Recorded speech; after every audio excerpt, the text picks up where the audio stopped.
Hi guys, here we are, week 3. Can you believe it? I sure miss all of you. Hopefully you'll find this helpful in double checking your answers and making sure that you had the correct answers on everything. Okay. The first part here, Connor, thank you so much for this great answer. I borrowed yours to use as an example. So the question was, what problems did third world nations face? And Connor wrote, the third world is facing some problems. One is political unrest that threatened the peace of their country. Others included poverty and a lack of education and technology. So I really appreciated how you didn't just answer with one thing, you gave multiple examples. And that was an awesome answer. Thanks, Connor. Oh, I went too far. Ah, hold on, guys. Sorry, I'm hitting the wrong keys here. Okay, second question. Estefania, I used your example, and that had to do with where did communists gain power in Latin America? And Estefania wrote, the place where the communists gained power in Latin America was in Nicaragua. The government fell to the communist rebels in 1979. The civil war in Nicaragua lasted more than a decade. So I thought you added some really nice examples there.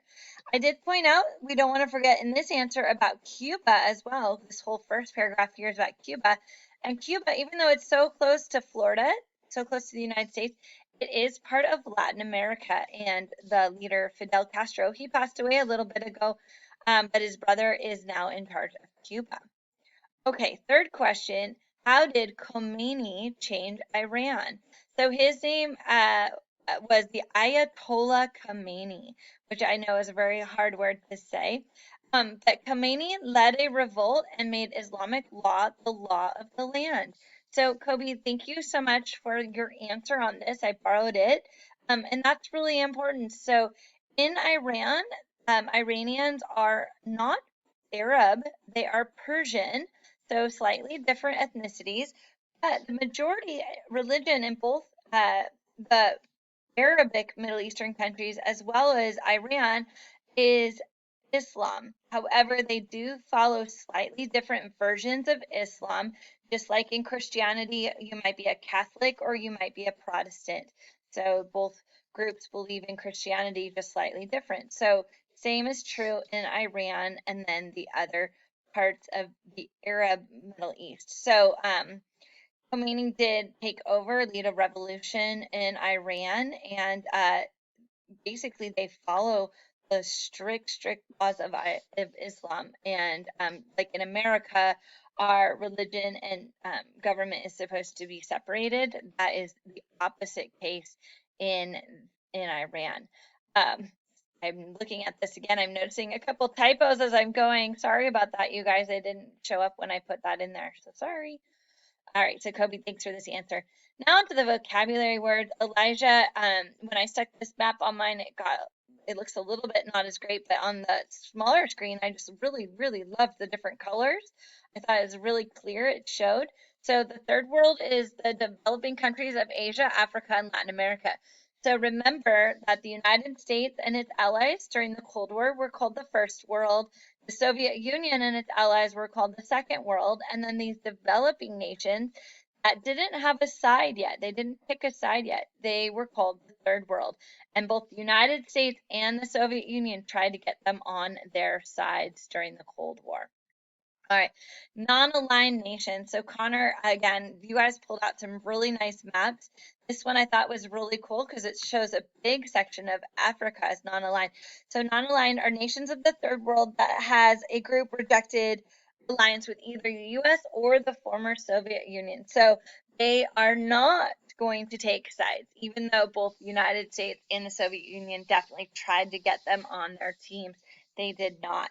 So I thought this was a cool map because it shows you the NATO countries in dark blue, and then allies of the United States or of NATO countries in light blue. And then the Warsaw Pact, which we learned about last week, is up here in this dark red. And then these guys all go with the Warsaw Pact or the Soviet Union. But look at all the gray, right? And they were not going to choose sides. So thanks, Connor. Great map.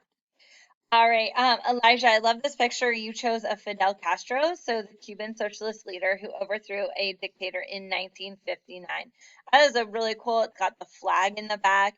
It's 1959, so we don't have a lot of color photography, so you have to imagine the colors of the flags include red, blue, and white, but it's pretty cool. And Fidel Castro, he's saying something that he thinks is important, right? You can tell by looking at him. He's pointing with his finger. I think that's a great picture. So thanks, Elijah. All right, and then Jairo, he chose this photograph of Anastasio Somoza, and he gave us the definition, Jairo did, that he was the president of Nicaragua.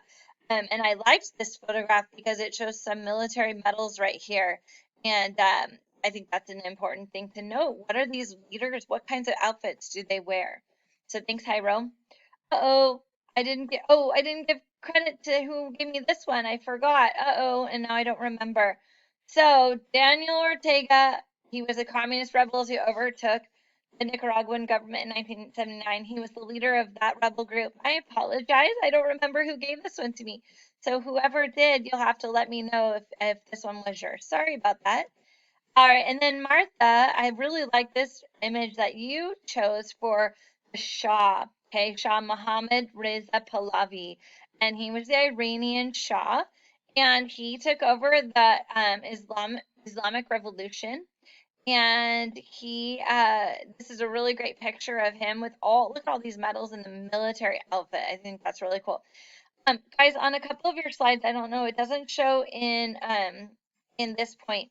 Let's see if it'll show. A couple of your guys' slides, and I know it's hard to see when I have these colored backgrounds, but notice right here, I left this on purpose. So this says that this word is not correct.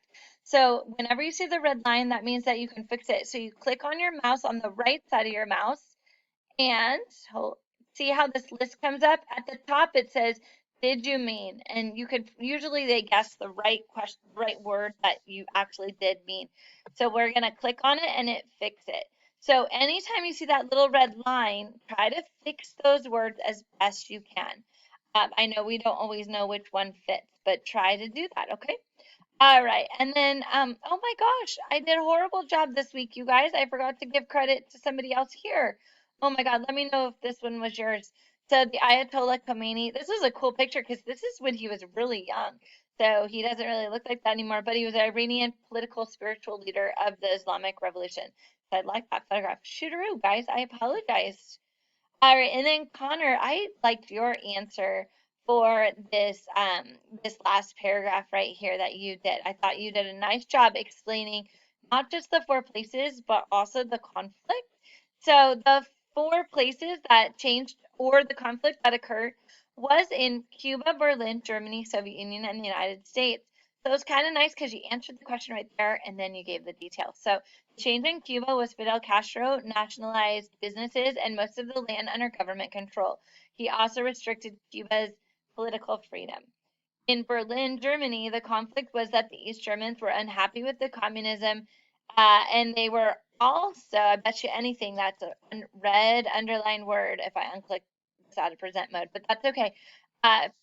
Also paid so they could flee to West Berlin. To stop Easterners, they built a wall to seal off the west side. And then we've got the Soviet Union and the United States both had conflict with each other. The U.S. had the only nuclear power until the Soviet Union developed nuclear weapons, which is true. They both had atomic bombs, and so they engaged in a race to match And then this would be a new sentence here. Each of the 4 countries that had conflict or change during the Cold War. Let's see if that is a red underline word. Oh, look at that. So sometimes it doesn't. I apologize. But I'm guessing that you were meaning to write the word also right there. But overall, even with the typo or 2, I can always usually figure out what you guys are saying. It's not a problem. It matters mostly about what you are saying than if we're spelling things correctly or whatnot. If you remember when we're in the classroom, I say don't never worry about spelling at all. It's just the computer gives us a few extra tools on that. So thanks guys for all your help on all the vocabulary words. I apologize to the few of you guys who I forgot to give shout outs to as I went through the words. Gosh, I'll do better next time. I hope you guys have a great week and I look forward to seeing the assignments you turn in next Friday at the end of week 4. Thanks for all your hard work, guys. Bye-bye.